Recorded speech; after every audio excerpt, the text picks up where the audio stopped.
প্রবল বেগে দক্ষিণে হাওয়া বইছে শহর জুড়ে। এই তো কিছুক্ষণ আগেও তীব্র রোদের ভাবসা গরমে সবাই পিপাসার্ত কাকের মতো এদিক সেদিক ছুটে চলেছিল একটু ঠান্ডা শীতল ছোঁয়ার জন্য। এর ভেতরেই হুট করে আকাশ ঘন কালো হয়ে দক্ষিণে হাওয়া ছড়িয়ে পড়ল তীব্র বেগে। বাতাসের বেগে শহরের ধুলোবালি উড়ে চারপাশ ধোঁয়াশে হয়ে গেল, যেন তাকিয়ে থাকা দুষ্কর হয়ে পড়েছে। হঠাৎ এমন আবহাওয়ার পরিবর্তন হওয়াতে তীব্র বিরক্ত নিয়ে তে চোখের উপর দুহাত রেখে রিক্সা চালককে তাড়া দিয়ে বলল, মামা একটু দ্রুত চালান। রিক্সা চালক সামনে দৃষ্টি রেখেই বলল, ধুলার জন্য সোয়ে কিছু দেখা যাইতেছে না, এখন জোরে রিক্সা চালাইলে দুর্ঘটনা ঘটা যাইতে পারে। রিক্সাওয়ালার কথা শুনে বিরক্তিতে কুঁচকে যাওয়া চোখ আরও কুঁচকে ফেলল তে। জানে এখন কিছু বলে লাভ হবে না, তাই একরাশ বিরক্ত নিয়ে চোখে হাত দিয়ে বসে রইল। কয়েক মিনিট পর তে খেয়াল করলো রিক্সা থেমে গেছে। এত তাড়াতাড়ি তো ওর ঠিকানায় পৌঁছানো সম্ভব না, তাহলে রিক্সা কেন থামলো ভাবতেই তের চোখ থেকে হাত সরিয়ে পিটপিট করে তাকিয়ে পড়ল। কি হলো মামা, রিক্সা থামালেন কেন? রিক্সাওয়ালা সামনে তাকিয়ে ভয় জানানো কণ্ঠে বলল, আমি আর সামনে যাইতে পারুম না, আপনি এখানেই নামেন।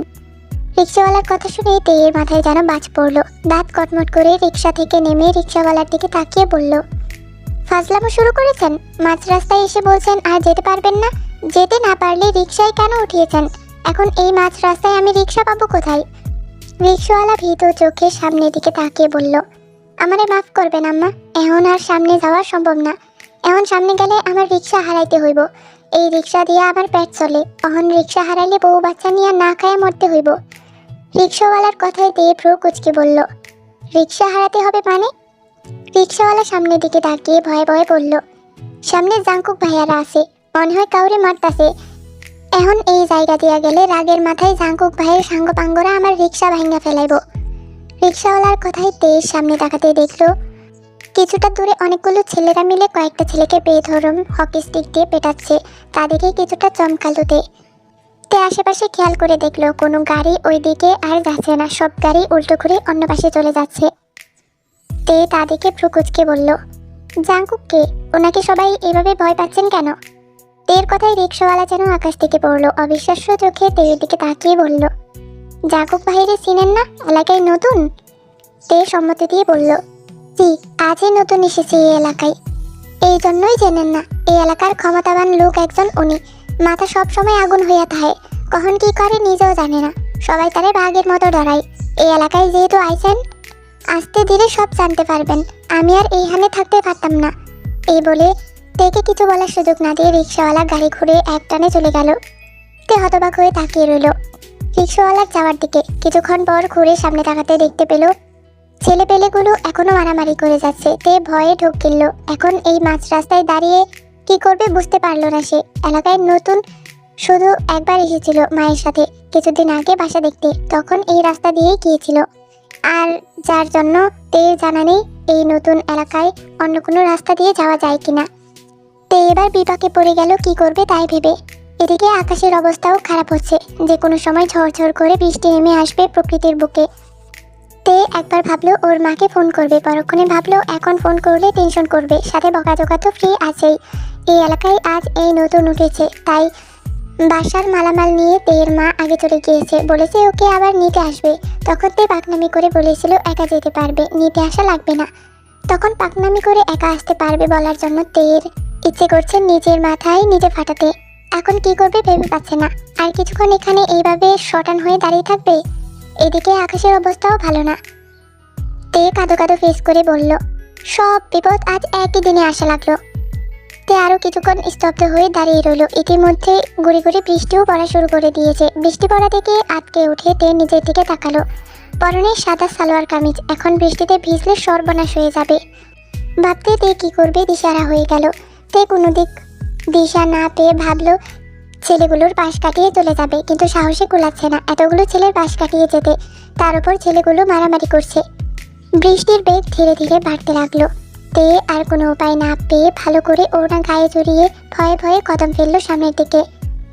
দূর দূর বুকে তে ছেলেগুলোর অনেকটা কাছে এগিয়ে গিয়ে থেমে গেল। সামনে আর এক পা বাড়ানোরও সাহস কুলাচ্ছে না। তে ঢোক গেলে আশেপাশে তাকাতে লাগলো। আশেপাশে কোনো লোকজনে দেখা না পেয়ে ভয় বেড়ে গেল আরও দ্বিগুণ। তে যখন ভয়ে ভয়ে আশপাশ দেখতে ব্যস্ত, তখন আচমকা কপালে তীব্র ব্যথা অনুভব করতে মুখ থেকে অস্ফুট স্বরে বেরিয়ে আসলো, আহ। তে কপালে হাত দিয়ে সামনে তাকাতে দুনিয়া যেন ঘুরে উঠলো, তার চোখের সামনে সবকিছু ঝাপসা হয়ে আসলো, মাথা ঘুরতে লাগলো। কি থেকে কি হয়ে গিয়েছে বোঝার সময়টুকুও পায়নি। তীব্র মাথা ব্যথায় কপালে হাত দিয়ে চোখ কুঁচকে নিজেকে সামলানোর ব্যর্থ চেষ্টা করতে লাগলো তে। এদিকে হঠাৎ মেয়েলি কণ্ঠস্বরে আর্তনাদ শুনে চমকে পিছু ঘুরে তাকালো জাঙ্কুক। পিছু ঘুরতেই আচমকা হৃৎপিণ্ড কেঁপে উঠল তার যেন। ওর থেকে কয়েক কদম দূরে এক শুভ্র পরি দাঁড়িয়ে, কপালে হাত দিয়ে চোখ মুখ কেটে বন্ধ করে আছে। পাতলা গোলাপি ঠোঁট জোড়া দাঁত দিয়ে কামড়ে ধরে ব্যথা সয়ে নেওয়ার বৃথা চেষ্টা করে যাচ্ছে। চোখ মুখে ফুটে উঠেছে ব্যথায় জর্জরিত কষ্ট। বৃষ্টির তোপে গুটি গুটি বৃষ্টির ফোঁটাগুলো মুক্তর মতন চিকচিক করে উঠল মুখে। ব্রাউন কালার চুল বেয়ে চুইয়ে চুইয়ে পড়ছে পানি। পরনে শুভ্র ড্রেস বৃষ্টিতে ভিজে কয়েক জায়গা দিয়ে শরীরের সাথে লেপ্টে গেছে। ব্যথায় জর্জরিত হয়ে ফর্সা গাল দুটি মুহূর্তের মাঝে রক্তিম হয়ে উঠল।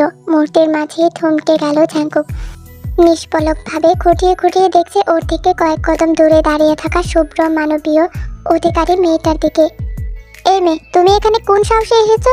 বাজখাই গলায় থমকে উঠল সুগা।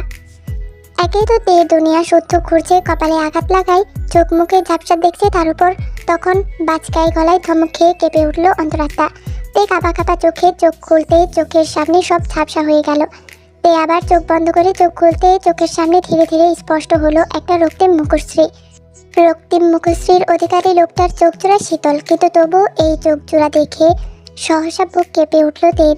সামনে থাকা লোকটার পরনে থাকা কালো শার্ট বৃষ্টিতে ভিজে লেপ্টে গেছে শরীরের সাথে। বুকের কাছে কয়েকটা বোতাম খোলা, যার জন্য ফর্সা বুকে কালো লোমগুলো ভাসমান হয়ে আছে।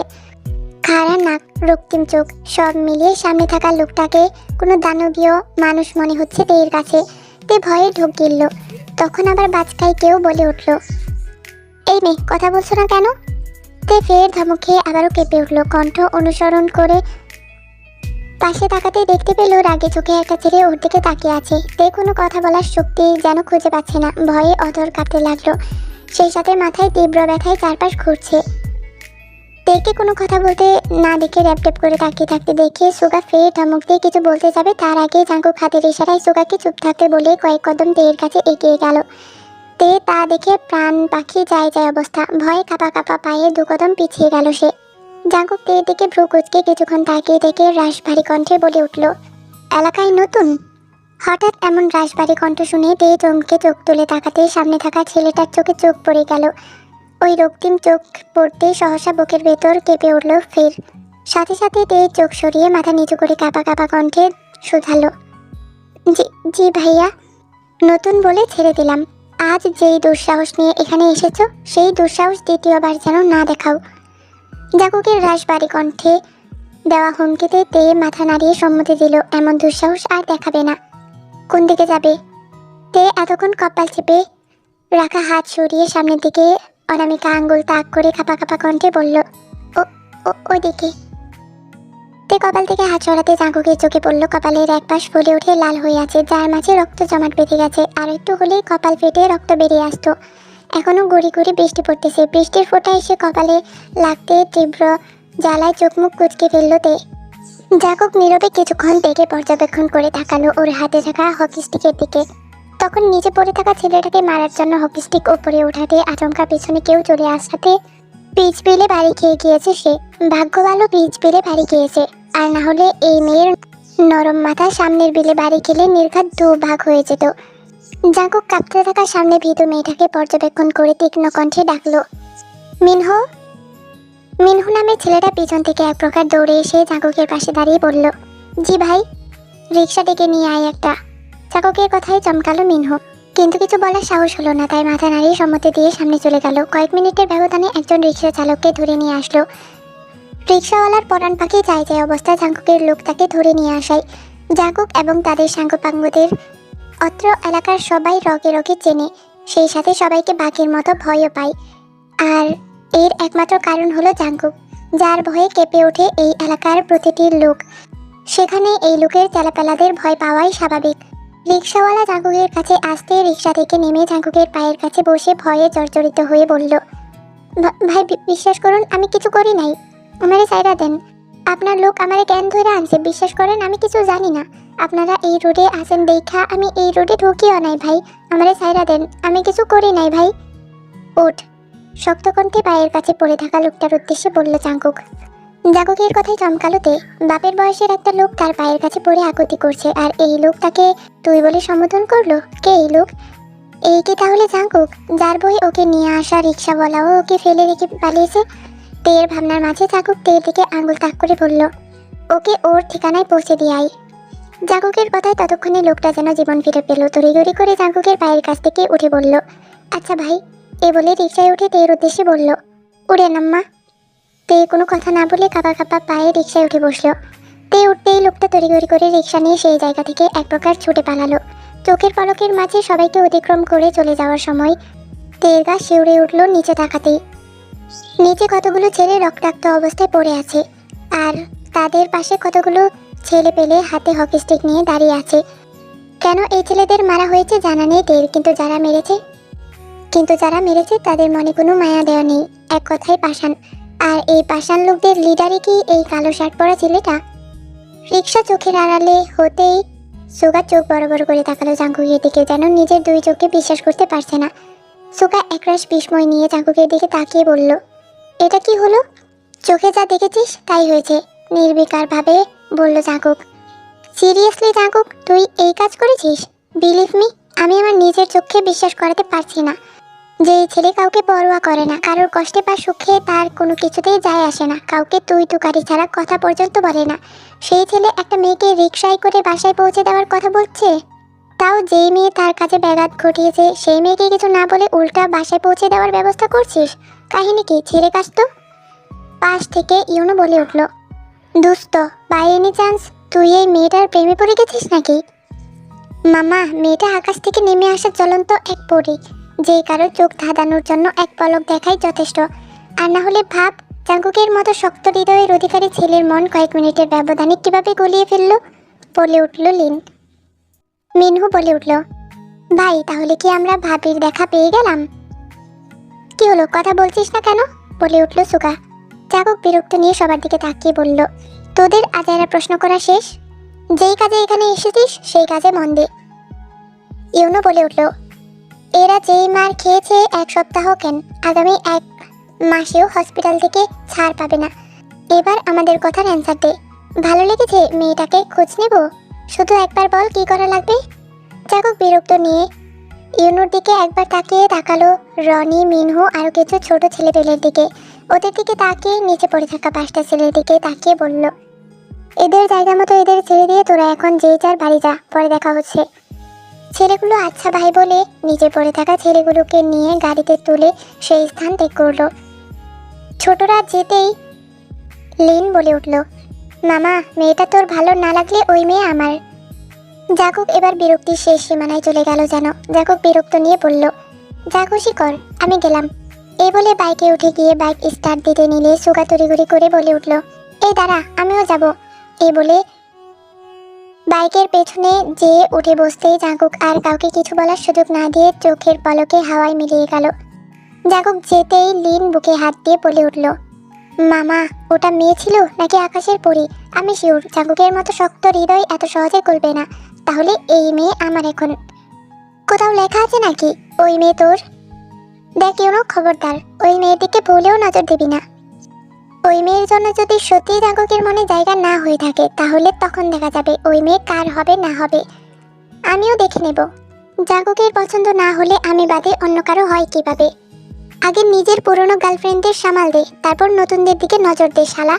এই বলে ইউনো বাইকে উঠে লিনকে রেখেই চলে গেল। লিন দাঁত কিরমির করে ইউনো যাওয়ার দিকে তাকিয়ে রইল। কাক ভেজা হয়ে বাসায় ফিরলতে বাসার সামনে এসে রিক্সাওয়ালার ভাড়া মেটাতে গেলে রিক্সাওয়ালা ভাড়া লাগবে না বলে তেকে কিছু বলার সুযোগ না দিয়ে চলে গেল। তে সেদিকে কিছুক্ষণ হঠাৎ দৃষ্টিতে তাকিয়ে থেকে সিঁড়ি বেয়ে দোতলায় উঠল। লিফট কেন যেন বন্ধ, যার জন্য সিঁড়ি বেয়েই উপরে উঠতে হলো। শরীরটা টেনে টুনে কোনো রকম দোতলায় উঠল। একটুকু উঠতেই দম হাঁপিয়ে গেল যেন। দাঁড়িয়ে থাকা শক্তি যেন ক্রমশ হারিয়ে ফেলেছে। বৃষ্টিতে কাক ভেজার জন্য হঠাৎ করে শরীর ঝাঁকিয়ে শীতে কেঁপে কেঁপে উঠল। সেই সাথে মাথায় তীব্র যন্ত্রণা ধীরে ধীরে বাড়তে লাগলো। কপালের পাশটায় ব্যথায় টনটন করছে। তে চোখমুখ কুচকে ক্লান্ত হাতে কলিং বেলে চাপ দিল। কলিং বেল চাপার সাথে সাথে তেয়ের মা ইয়োনা বেগম দরজা খুলে থেকে দেখে বুকের ভেতর ধক করে উঠল।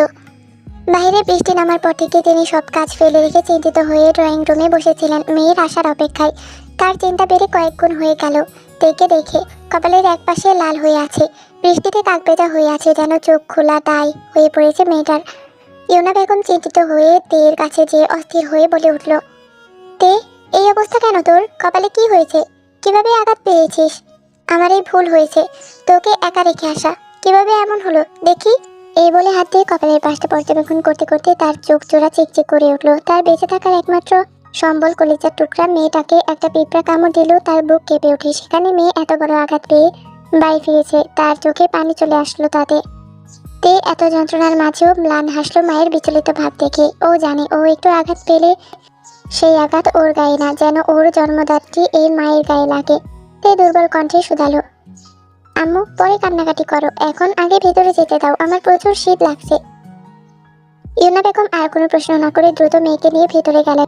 বুকের ভেতর চিনচিন করে ব্যথা করছে মেয়ের এই অবস্থা দেখে। বারবার নিজেকে দোষারোপ করতে লাগলো, কেন তিনি মেয়েকে একা রেখে আসলো। তে কোনো রকম জামা কাপড় চেঞ্জ করে আসতেই চোখ মুখ খোলা হয়ে আসলো। শীতে শরীর থরথর করে কাঁপছে, সাথে তীব্র মাথা যন্ত্রণায় মাথা ফেটে যাচ্ছে। ওয়াশরুম থেকে বের হয়ে সামনে ইউনা বেগমকে দাঁড়িয়ে থাকতে দেখে তে আপ্রাণ চেষ্টা চালিয়ে গেল নিজের যন্ত্রণাগুলো লুকাতে, কারণ ও জানে ওর এই কষ্ট দেখে ওর চেয়েও ওর মা বেশি কষ্ট পাবে। কিন্তু মায়েদের থেকে কি আদৌ কিছু লুকানো যায়? মায়েরা নাকি সন্তানের কণ্ঠে শুনলেই বুঝে যায় সন্তানের কিছু একটা হয়েছে। সেখানে তো স্বয়ং জন্মদাত্রী মায়ের সামনে দাঁড়িয়ে আছে সে। ইউনা বেগম তেকে ধরে বেডে নিয়ে বসিয়ে দিয়ে কপালের পাশে আলতো করে হাত রেখে কাতর স্বরে বলল, বেশি ব্যথা করছে? মায়ের কাতর স্বর শুনে তের চোখে পানি চলে আসলো। এই দুনিয়াতে ওর মা ছাড়া আপন বলতে আর কেউ নেই। এই মা সবসময় বুকের মাঝে আগলে রেখেছে থাকে। ছোটবেলা খেলতে গেলে পরে ব্যথা পেলে ওর আগে যেন ওর মায়ের কান্না চলে আসতো। ও এক চিমটি ব্যথা পেলে যেন সেই ব্যথা তার বুকে গিয়ে লাগে। সেখানে আজ এত বড় আঘাত পেয়েছে, তের নিজেরও নিজেকে সামলাতে কষ্ট হয়ে যাচ্ছে। কখনো এত জোরে আঘাত পায়নি, সবসময় ইউনা বেগম আগলে রেখেছে বুকের মাঝে। আজ যেন ব্যথাটা শরীরে কুলাচ্ছে না। বাইরে প্রবল বেগে এখনো ঝড় বৃষ্টি নামছে, এদিকে সন্ধ্যাও ঘনিয়ে এসেছে। এই অবস্থায় ইউনা বেগম মেয়েকে নিয়ে কি করবে বুঝে উঠতে পারল না। নতুন এই এলাকায় এসেছে, তাই ভালো করে জেনেও না সবকিছু। তবুও তিনি বসে না থেকে তেকে নিয়ে হসপিটালে যেতে চাইলে তে ঘোর আপত্তি জানালো। এই বৃষ্টির ভেতর এখন কোথাও যাবে না, ব্যথার ওষুধ খেলে সেরে যাবে। ইউনা বেগম অনেক চেষ্টা করেও পারল না তেকে হসপিটালে নিয়ে যেতে রাজি করাতে। তেকে রাজি করাতে না পেরে তিনি হতাশে শ্বাস ফেলল। এই মেয়ে ছোট থেকে জেদি আর একরোখা স্বভাবের, যেটা একবার বলবে সেটাই করবে। এই যে এখন হসপিটালে যাবে না বলে কাঁথা মুড়ি দিয়ে শুয়ে পড়েছে, এখন হাজার ডাকলেও এই মেয়েকে উঠানো যাবে না জানে, তাই তিনি হতাশ হয়ে ব্যথার ওষুধ জোর করে খাইয়ে দিল। জীবন বাড়িতে খাবার টেবিলে চলছে পিনপতন নীরবতা, কারোর মুখে কোনো কথা নেই। এই পিনপতন নীরবতার মাঝে কিছুক্ষণ পর পর ভেসে আসতে প্লেটের সাথে চামচের সংঘর্ষণের টুংটাং আওয়াজ। খাবার টেবিলের এই নীরবতা যেন ঝড় আসার পূর্ব লক্ষণ। তা ঢের বুঝতে পারছেন জিন বেগম। কিছুক্ষণের মধ্যেই যে ঝড় উঠে যাবে ভাবতে তিনি ঢোক গিলে তাকিয়ে রইল জাঙ্কুকের দিকে। ছেলের চিন্তায় চোখ মুখ শুকিয়ে যাচ্ছে তার। জিন বেগমের ভাবনার মাঝে নীরবতা ভেঙে শক্ত গম্ভীর কণ্ঠে নামজুন জাঙ্কুকের উদ্দেশ্যে প্রশ্ন ছুড়ল, আজও মারামারি করেছ? জাঙ্কুক চামচ দিয়ে খাবার মুখে নিতে নিতে নির্বিকারভাবে জবাব দিল, জানোই তো, তাহলে আবার প্রশ্ন করছো কেন? এমনিতেই নামজুন সাহেবের মেজাজ চটেছিল, এবার জাঙ্কুকের এমন তেরা কথায় তার মেজাজ এবার তুঙ্গে উঠে গেল। তবুও তিনি নিজেকে যথাসম্ভব শান্ত রাখার চেষ্টা চালিয়ে গেল। তারপর বলে উঠল, কেন করেছো মারামারি? কোনো কারণ ছাড়া নিশ্চয়ই মারিনি, ডোন্ট কেয়ার ভাব নিয়ে বলল জাঙ্কুক। নামজুন সাহেব এবার চল শক্ত হয়ে আসলো। চল শক্ত করে রক্ষ কণ্ঠে বলে উঠল, সেই কারণটাই তো জানতে চাচ্ছি। মারামারি করেছি সেটা যেহেতু নিজ দায়িত্বে জানতে পেরেছো, তাহলে কেন মারামারি করেছি সেটাও নিজ দায়িত্বে জেনে নিলে খুশি হব। নামজুন সাহেবের এবার নিজের রাগ আর ধরে রাখতে না পেরে হাতে থাকা চামচটা শব্দ করে প্লেটে রেখে চোখ মুখ শক্ত করে বলে উঠল, তোমার এই উগ্র স্বভাব তুমি ছাড়বে না? নিজের পেশাকে একপাশে ফেলে রেখে প্রতিনিয়ত এমন উগ্র আচরণ করে যাবে, সেটা চুপচাপ মেনে নেব? আই ডোন্ট থিঙ্ক এটা উগ্র আচরণ না, কাজ। এটাও আমার পেশা। বকাটে বনা তোমার পেশা? আর কত ছোট করবে মানুষের কাছে আমায়? তোমার উগ্র আচরণের জন্য শহরের মানুষ সারাক্ষণ আতঙ্কে থাকে, কখন না কার ওপর হামলে পড়ো। ছোটবেলা থেকে যেই শিক্ষায় বড় করেছি সেই শিক্ষা না নিয়ে চাচার শিক্ষা ধরে রেখেছো, যার জন্য আজ এত অধপতন। জাঙ্কুক এতক্ষণ শান্ত থাকলেও এবার আর নিজেকে শান্ত রাখতে পারল না। না পেরে চোয়াল শক্ত করে দাঁতে দাঁত চেপে বলে উঠল, সব কিছুর মধ্যে চাচুকে টানবে না বাবা। আমি কারোর শিক্ষায় বড় হইনি, আমি আমার শিক্ষায় বড় হয়েছি। হ্যাঁ, নিজের শিক্ষায় তো কত বড় হয়েছে তা তো দেখতেই পারছি। তোমার এই উগ্র আচরণ আমি মোটেও টলারেট করব না। এখনো সময় আছে, চাচার শিক্ষা রেখে নিজের পেশায় মন দাও। বলেছি না সব কিছুর মাঝে চাচুকে টানবে না। বলে জাঙ্কুক শব্দ করে খাবারের প্লেটটা দূরে সরিয়ে উঠে দাঁড়িয়ে দাঁত কটমট করে ফের বলল, নেক্সট টাইম আমার ব্যাপারে চাচুকে টানলে ভুলে যাব আমার আরেক পেশাকে। এই বলে হনহনিয়ে খাবার ফেলে উপরে চলে গেল সে। জাঙ্কুকে যাওয়ার দিকে তাকিয়ে নামজন চেঁচিয়ে বলে উঠল, তোমার ওই নামের পেশায় এখন কিছুই যায় আসে না। নিজের নামের সাথে তো পার্মানেন্ট পেশা যোগ করে নিয়েছো, বখাটে পেশা। এখন আর ওই পেশা তোমার কিসের দরকার? একজন বখাটে আর যাই হোক, অমন সম্মানীয় পেশার যোগ্য না। নামজন সাহেবের কথা জাঙ্কুক শুনল, কিন্তু কোনো জবাব না দিয়ে সোজা রুমে গিয়ে বিকট শব্দ করে দরজা লাগিয়ে দিল। যেই শব্দে কেঁপে উঠল ডাইনিং টেবিলে উপস্থিত থাকা কিছু মানুষ। জাঙ্কুকের কাজে নামজন সাহেব রাগে হেসে জিন বেগমের দিকে তাকিয়ে বলে উঠল, দেখেছো দিন দিন কেমন বেয়াদব হচ্ছে তোমার ছেলে। নামজন সাহেবের কথায় জিন বেগম মাথা নিচু করে ফেলল। মাথা নিচু করা ছাড়া আর কি বা করার আছে তার? ছেলেকে শত বুঝিয়েও পারল এই উগ্র আচরণ থেকে দূরে সরিয়ে আনতে। নামজন সাহেব এবার তার অপোজিটে বসে থাকা তার ভাই সিউজনের দিকে তাকিয়ে দাঁতে দাঁত চেপে বলে উঠল, এবার দেখলে তো তোমার শিক্ষার ফল। এই বলে তিনিও খাবার ছেড়ে হনহনিয়ে চলে গেল। এদিকে নামজনের কথায় সিউজন মাথা নিচু করে ফেলল। নামজন সেহুন আর সিউজন হলো জিয়ন বাড়ির ছেলে। 3 ভাইয়ের ভেতরে ছোট হলো সিউজন। তাকে জন্ম দিতে গিয়ে তাদের মায়ের মৃত্যু হয়। সেই থেকে বড় 2 ভাই আর বাবার হাতে বড় হয়েছে সিউজন সাহেব। সবার ছোট হওয়ায় সবার খুব আদরের ছিল সিউজন। সিউজন একটু বড় হতেই তাদের বাবাও তাদেরকে একা করে পরবারে চলে গেল। তখন থেকে বড় ভাই নামজুন আর মেজো ভাই সেহুন সাহেবের ছায়াতলে থেকে বড় হয়েছে সিউজন সাহেব। নামজুন সাহেব পেশায় ডক্টর, তাই তিনি চাইতেন তার ছেলে ও ভাই তার মতোই ডক্টর হোক। কিন্তু সিউজন সাহেব ছিল কিছুটা উগ্র স্বভাবের। সবার আদরের ছায়াতলে থেকে কিছুটা বেঁকে গিয়েছিল, যার জন্য নামজুন সাহেব শত চেষ্টা করেও তার পড়ালেখার দিকে মনোযোগ আনতে পারেনি। শেষে হাল ছেড়ে দিয়ে মেজো ভাই সেহুনের সাথে বিজনেসে জয়েন হতে বলেন। সেখানেও সিউজন বেঁকে বসলেন, কারণ তার ঝোঁক ছিল রাজনীতির প্রতি। এই রাজনীতি থেকে তাকে সরানোর জন্য কম চেষ্টা করেনি নামজুন, কিন্তু কোনো কিছুতেই কাজ হলো না। সেই থেকে ছোট ভাইয়ের প্রতি তার রাগ হয়ে গিয়েছে। সেই রাগ আরও দ্বিগুণ হয়েছে যখন দেখলেন তার একমাত্র ছেলে জাঙ্কুককেও সিউজন রাজনীতির দিকে ঝুঁকে আনাতে। সেই থেকে কড়া শাসনে ছেলেকে বড় করতে লাগলো, কিন্তু সেই শেষে এসে চাচার স্বভাব এই ছেলে আয়ত্ত করেছে। সেই থেকে ছোট ভাইয়ের প্রতি তার রাগ আর ক্ষোভের কোনো অংশ কমতি নেই। এদিকে সিউজন মাথা নিচু করে বসে আছে অপরাধ বোধে। ছোটবেলা থেকে সবার বিরুদ্ধে যেয়ে রাজনীতিতে জড়ালো। আস্তে ধীরে এমপির পদও হাসিল করে নিয়েছে তিনি। রাজনীতির পিছে ছুটতে ছুটতে তিনি নিজের দিকে তাকাতেই ভুলে গিয়েছিলেন প্রায়, যার জন্য বিয়ে পর্যন্ত করেননি। একটা সময় ভেবে নিল সে আর বিয়ে করবে না, এই রাজনীতি নিয়েই সারা জীবন পার করবে। তার লাইফে 2টি জিনিস ছিল সবচেয়ে আপন, প্রথমত হলো রাজনীতি আর দ্বিতীয়ত হলো জাঙ্কুক। জাঙ্কুক জন্মের পর প্রথমবার চাচা হওয়ার অনুভূতিতে যেন বাবা হওয়ার স্বাদ পেয়েছে। আর জাঙ্কুকও ছোট চাচু বলতে পাগল প্রায় ছিল, সব সময় সিউজনের সাথে থাকতো। সেই থেকে আস্তে ধীরে সিউজন সাহেবের সাথে জাঙ্কুকেরও রাজনীতির প্রতি ঝোঁক বাড়তে লাগলো। সিউজন সাহেব জানতো তার বড় ভাই রাজনীতি পছন্দ করে না, তাই তিনি চাইতেন জাঙ্কুককে রাজনীতি থেকে দূরে রাখতে। কিন্তু জাঙ্কুক ঠিক তার মতোই একরোখা আর জেদি স্বভাবের হয়েছে, যার জন্য চাইলেও রাজনীতি থেকে জাঙ্কুককে দূরে রাখতে পারেনি। সেই জাঙ্কুক বড় হয়ে যে এতটা উগ্র হবে সেটা কখনো কল্পনাও করতে পারেনি।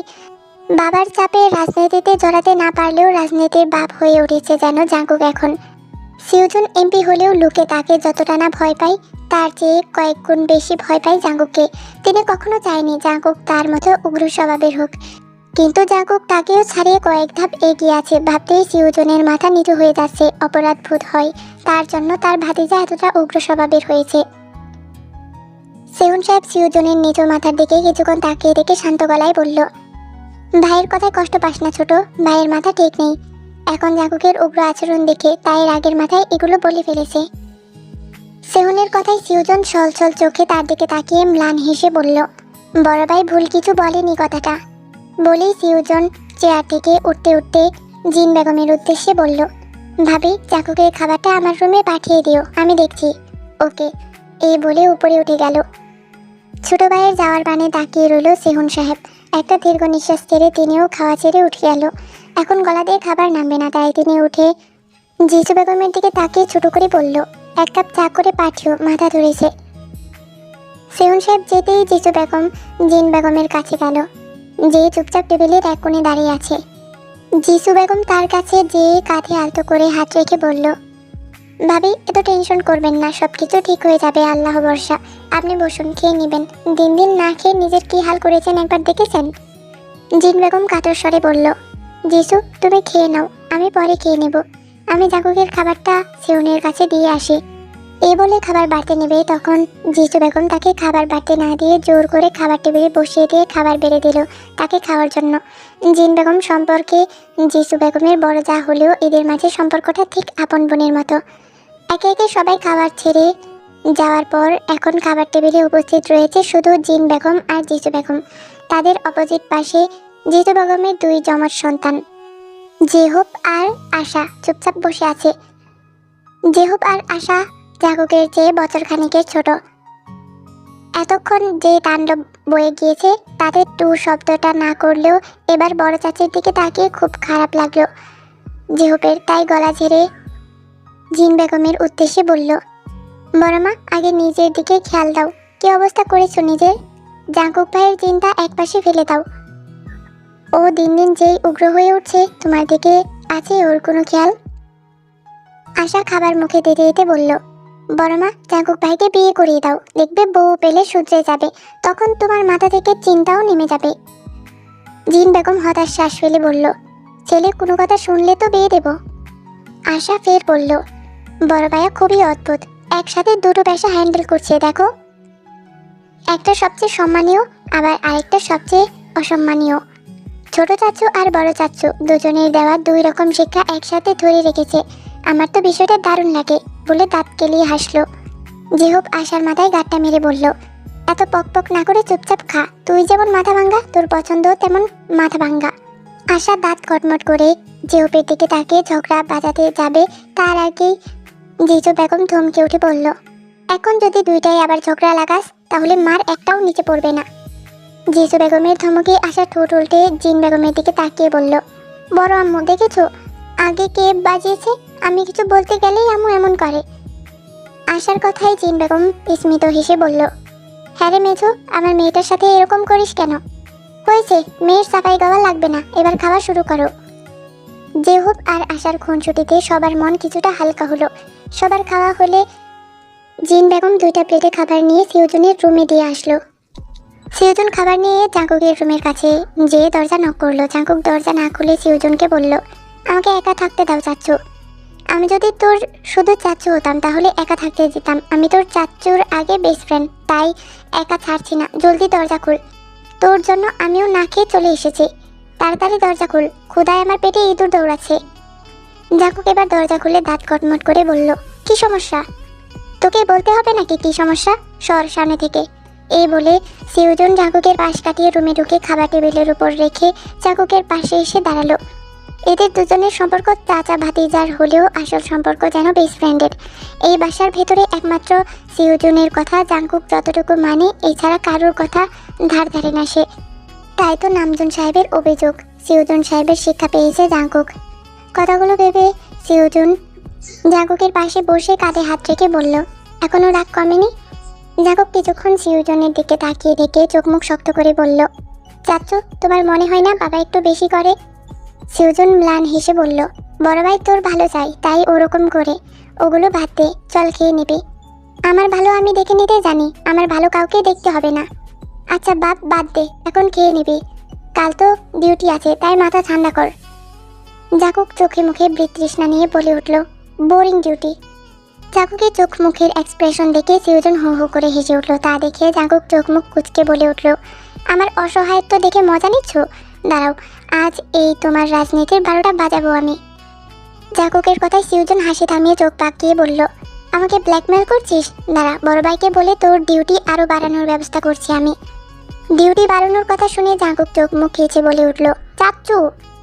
বলো ভাতিজা, হেসে বলে উঠল সিউজন, তুমি কিন্তু বেশি বেশি করছো এবার, তুমিও বেশি করছো ভাতিজা। জাঙ্কুক চোখ মুখ কুঁচকে সিউজনের দিকে কিছুক্ষণ তাকিয়ে থেকে বাঁকা হেসে বলল, দাঁড়াও তুমি, পাশের বাসার রহিমা আন্টিকে ছোট মা করার ব্যবস্থা করছি আমি। আমার পিছে লেগে লাভ নেই ভাতিজা, আগে নিজেকে বাঁচাও। দাঁড়া, তোকে একটা সিক্রেট খবর দিই, বড় ভাই তোর জন্য মেয়ে দেখছে। এইবার মনে হয় বিয়ের তকমা লাগলো বলে তোমার কপালে ভাতিজা। এই বলে সিউজন সাহেব কিছুটা শব্দ করে হেসে উঠল। জাঙ্কুক সেদিকে তাকিয়ে কিছুক্ষণ চোখ মুখ কুঁচকে রেখে বলল, চাচ্চু চলো একটা কাজ করি। সিউজন হাসি থামিয়ে ভ্রু কুঁচকে বলল, কি কাজ?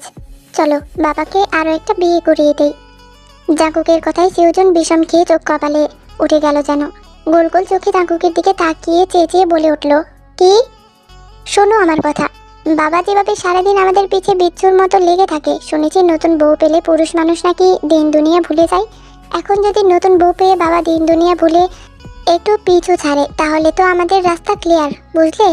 বুদ্ধিটা দারুণ না বলো? জাঙ্কুকের এহেন কথা শুনে সিউজন সাহেব হাসবে নাকি কাঁদবে বুঝে উঠতে পারল না। পিছু ছাড়ানোর জন্য নিজের বাবাকে আরও একটা বিয়ে দেবে বাবা চাই। এদিকে নামজন হসপিটালে যাচ্ছিল, ইমার্জেন্সি রোগী এসেছে। তার বাসা যেহেতু সবচেয়ে কাছে, তাই তাকে ডেকে নেওয়া হলো। তিনি রেডি হয়ে হসপিটালে যাওয়ার জন্য বের হয়ে জাঙ্কুকের রুমের পাশ দিয়ে যাওয়ার সময় দুই চাচা ভাতিজার কথোপকথন শুনে কাশি উঠে গেল তার। হঠাৎ রুমের বাইরে কাশির শব্দে জাঙ্কুক আর সিউজন একসাথে রুম থেকে বেরিয়ে রুমের বাইরে নামজনকে দেখে দুজনের চোখ বড় বড় হয়ে গেল। এই মুহূর্তে মোটেও নামজনকে কেউ আশা করেনি। জাঙ্কুক আর সিউজন রুম থেকে বের হতেই নামজন সাহেব দাঁত কটমট করে দুজনের দিকে তাকিয়ে হনহনিয়ে সেখান থেকে চলে গেল। হাতে টাইম নেই, ইমার্জেন্সি হসপিটালে পৌঁছাতে হবে, তাই কিছু না বলে রাগে ফুসতে ফুসতে নিচে চলে গেল। নামজন যেতেই সিউজন জাঙ্কুকের কাঁধে এক হাত দিয়ে জড়িয়ে ধরে অসহায় ফেস করে বলল, ভাতিজা, সমস্যার সমাধান করার বদলে উল্টো কেস খেয়ে গেলাম, এবার কি হবে? তো হে আমি বাকিরা ভিডিওর মাঝখানে তোমাদেরকে একটা খবর দেওয়ার আছে। তো নিউজটা হইতেছে গিয়ে, তোমরা অনেকেই জানো না আমার আরও একটা চ্যানেল আছে, আমি আরও একটা নতুন চ্যানেল খুলেছি। তো এই চ্যানেলটা থাকবে নাকি থাকবে না এটার কোনো শিওর নাই, যার কারণে ওই চ্যানেলটা খুলেছি। এই চ্যানেলটা যে কোনো সময় ডিলিট হয়ে যেতে পারে বা নষ্ট হয়ে যেতে পারে। যাই হোক, তোমরা যারা যারা আমার আগের সাবস্ক্রাইবার জানো যে আমার আগের চ্যানেলগুলো ডিলিট হয়ে গেছে, যার কারণে তোমরা শতবার সার্চ করার পরও পাও নাই। তো এই চ্যানেলটাও হয়তো এরকম হতে পারে, মানে এই চ্যানেলের কোনো গ্যারান্টি নাই, বুঝছো? তো আমার নতুন চ্যানেলের খোঁজখবর এমনিতে কমিউনিটিতে আমি সরাসরি দিতে পারবো না, সমস্যা হবে। তারপরেও আমি রিস্ক নিয়ে অনেকবারই দিয়ে দিছি তোমাদের, তো 24 ঘন্টা পর আবার ডিলিট করে দিছি। এখন কথা হইতেছে, ভিডিওর মাঝখানে দেওয়ার কারণ হলো গিয়ে ভিডিওর মাঝখানে তেমন একটা রিস্ক নাই, একটু কম রিস্ক আর কি। তো ভিডিওর মাঝখানে আমি শুধু চ্যানেলের নামটা বলে দিতে পারবো, আর স্ক্রিনের মধ্যে দেখো চ্যানেলের ছবিটা দিয়ে দিছি। তো নামটা হইতেছে গিয়ে বাংটান নোবেল স্টুডিও, স্ক্রিনের মধ্যে দিয়ে দিছি, ওইখান থেকে দেখো। আর বেশি কষ্ট না করলে তোমরা এটি মেয়েটি টেকুক স্টোরি লিখে চার্জ দিলেই আমার গল্প চলে আসবে আর কি। আর আমার ভয়েস তো তোমরা জানোই। তো এখন কথা হইতেছে গিয়ে, তোমরা কমেন্টসে আমাকে পাগল বানাই ফেলো যে তোমার আরও একটা চ্যানেলের লিঙ্ক দাও। তোমাদেরকে আমি কতবার বোঝাইতাম যে আমার নতুন চ্যানেলের লিঙ্ক এই চ্যানেলের সাথে কোনোভাবেই যুক্ত করা যাবে না, নতুন চ্যানেলের কোনো ইনফরমেশন এই চ্যানেলে দেওয়া যাবে না, বুঝছো? দিলে সমস্যা হইব, এই চ্যানেল যাইবো আমার নতুন চ্যানেলও যাইবো। এত সব কিছু করে আমার কোনো কাম হইতো না, বুঝছো? এই চ্যানেলের মধ্যে তোমরা আর কেউ দয়া করে আর কমেন্টসও কোনো কমেন্ট বক্সে তোমরা আমার মানে নতুন চ্যানেলের লিঙ্ক চাইবা না, বুঝছো? তো আশা করি এখন স্ক্রিন থেকে দেখা চার্জ দিয়া মানে আমার নতুন চ্যানেল ফাইলাও। তো এটাই কবার ছিল ভিডিওর মাধ্যমে কইছি, যেন তোমরা যারা যারা ভিডিওটা দেখো তারা চ্যানেলটা পাইবা। আর চ্যানেলটা চার্জ দিয়া পাইয়া তারপর সাবস্ক্রাইব করে লাইক, বুঝছো? বারে কমেন্ট বক্সে আমার বিরক্ত করো, আমি পাগল হয়ে যেতেছি তোমরা কমেন্ট থেকে। যাই হোক, 2 মিনিট কথা কইয়া লাইছি। তো গল্পের মধ্যে ফিরি। নিস্তব্ধ নিরিবিলি মধ্যরাতে চিন্তিত হয়ে মেয়ের শিয়রে বসে মাথায় জলপট্টি দিচ্ছে ইয়োনা বেগম। রাত বাড়ার সাথে সাথে তের শরীর কাঁপিয়ে জ্বর উঠেছে। রাত বাজে প্রায় 3টা, কিন্তু কিছুতেই শরীর থেকে জ্বর কমছে না, উল্টো সময়ের সাথে সাথে জ্বর বেড়ে চলেছে। মেয়ের অবস্থা দেখে ইউনা বেগম কোনো দিক দিশা খুঁজে পাচ্ছে না। এত রাতে কোনো হসপিটালও খোলা নেই যে হসপিটালে নিয়ে যাবে, কিন্তু মেয়ের শরীরে জ্বরে পড়ে যাচ্ছে। এই অবস্থায় মেয়েকে নিয়ে ঘরে বসে থাকতেও পারছে না তিনি। ইউনা বেগম অস্থির হয়ে মেয়ের মাথায় জলপট্টি দিচ্ছে, আর প্রহর গুনছে কখন ভোর হবে। ইউনা বেগম বারবার চাতক পাখির মতো জানালা ভেদ করে বাইরে তাকাচ্ছে, ভোরের আলো ফোটার আকাঙ্ক্ষা নিয়ে। কিন্তু প্রকৃতির নিয়ম আজ তাকে যেন হতাশ করছে। যতবার জানালা ভেদ করে বাইরে আকাশের দিকে তাকাচ্ছে, ততবার প্রকৃতি তাকে দেখিয়ে দিচ্ছে বাইরের নিকষ কালো অন্ধকারে আচ্ছন্ন হয়ে আছে। যেন প্রকৃতি চিৎকার করে তাকে বলছে, ভোর হতে এখনো অনেক সময় বাকি। আমরা আমাদের প্রকৃতির নিয়ম ভেদ করে তোমার জন্য আলো ফোটাতে পারবো না। প্রকৃতি যদি জানতো সন্তান অসুস্থ হওয়ার পর মায়ের মনের ব্যাকুলতা, তাহলে হয়তো প্রকৃতি তার প্রাকৃতিক নিয়মের বাইরে আলো ফোটাতে পারবো না বলে চিৎকার করতো না। প্রকৃতি তার সব নিয়ম ভেঙে আলো ফুটিয়ে দিয়ে বলতো, তোমার ব্যাকুল হৃদয়ে তৃষ্ণা মেটাও তোমার সন্তানকে সুস্থ করে। আম্মু, সবাই এত স্বার্থপর কেন? সবাই তোমাকে আমাকে একা করে দূরে ঠেলে দিয়েছে কেন? কেন আম্মু, আমাদের ছোট্ট একটা সংসার হলো না কেন? কেন বাবা আমাদের ছেড়ে চলে গেল? সবাই কেন এত স্বার্থপর আম্মু? কেন আমাদের দুজনকে সবাই একা করে দিল? জ্বরের ঘরে কথাগুলো বলে ডুকরে কেঁদে উঠল তে। জ্বরের ঘরে মেয়ের এমন আর্তনাদ শুনে ইউনা বেগমের কলিজাটা যেন ছিঁড়ে যাচ্ছে। চোখ থেকে গড়িয়ে পড়ল তীব্র যন্ত্রণায় বুক ছেড়ে বেরিয়ে আসা অস্ত্র। তিনি মেয়েকে জাপটে ধরে সারা মুখে চুমু দিয়ে বলল, আম্মু আছে না পাশে মা? আর কাউকে লাগবে না আমাদের পাশে।